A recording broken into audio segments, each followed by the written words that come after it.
Kalla bal rana ala qulubihim ma kanu yaksibun. Muhammad royak orang segala usaha yang manusia buat ni jadi karat, untuk menyekat apa namanya hati buruk dia daripada menengok barang-barang noghaibiyah. Kerana dosa ni ibarat kolesterol yang menyebabkan pahala tak sapa. Kolbu apa namanya pahaman kita lah, kolbu tak sapa ke kaki kita pak tak balik, anak kita pak balik, ke mulut kita nak bercakap barang tak balik, tak legi kerana punya sekat di dosa tu.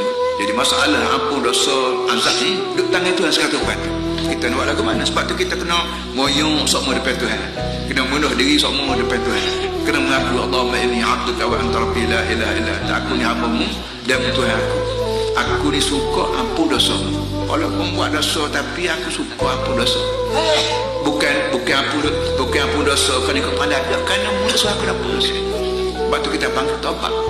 Wajiban kita bertaubat. Siang malam pagi petang biar dosa mengingat undur. Taubat mana undur? Tabayatubu taubatan ay raja'an yang rujuan.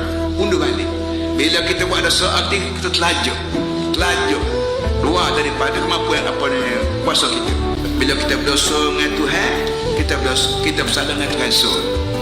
Bila kita berdosa dengan orang, dengan Tuhan kita salah kerana kita dah menyusahkan hamba Tuhan, dan dengan dia kita bersalah.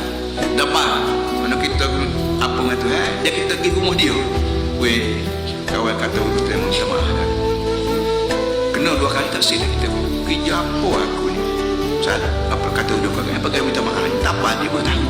Jadi akhirnya kita sendiri tak jadi nak kata uduk orang nak pun tak jadi. Kenapa? Kerana kita bila kita bersalah dengan orang, paksa dia minta maaf. Kalau dia maaf, nasib baik. Tak minta maaf, kalau dia tak semaaf pada kita, menanglah kita dunia akhirat. Ini cara Islam ajar yang menyebabkan terhenti jahat mana pun terhenti.